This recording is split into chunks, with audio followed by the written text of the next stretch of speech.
I want to talk to you about the secret biolab run by Chinese with ties to the CCP in Wheatley, California. How many of these secret biolabs exist around the country?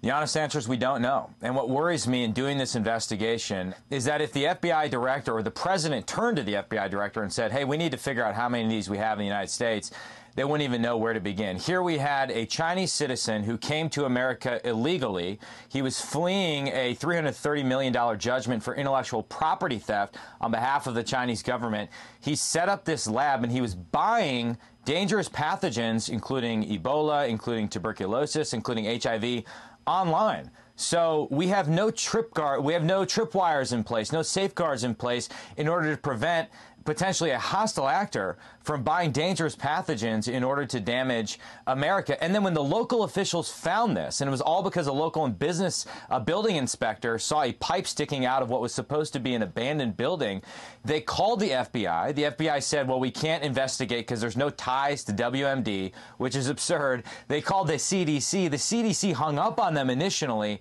and it wasn't until the local congressman got on the case that the CDC was forced to send a team to investigate, and that wasn't until many, many months later. So this has revealed a huge soft underbelly in our domestic national security. It's incredibly troubling. We need to do more to prevent this from happening. And what's the most outrageous part of the story is not just that you have a Chinese biolab in America, which, by the way, why would there be a Chinese biolab here? They can have as many biolabs as they want in China, but it's actually in this country.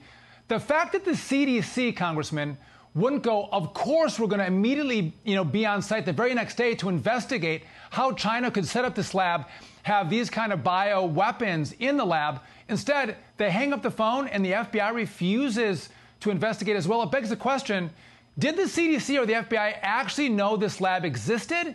Is that why they didn't come in and investigate? Well, based on our investigation, they did not know it existed until the local officials discovered it. So the local official, after seeing the pipe, went inside the building and saw a bunch of people in lab coats. Most of them were Chinese citizens, and there were all these vials that were labeled in Mandarin, eventually discovered to be even labeled Ebola or HIV. There was one case where there was a freezer. When the CDC finally did get there, there was a medical-grade freezer, and inside were these sort of silver Ziploc bags.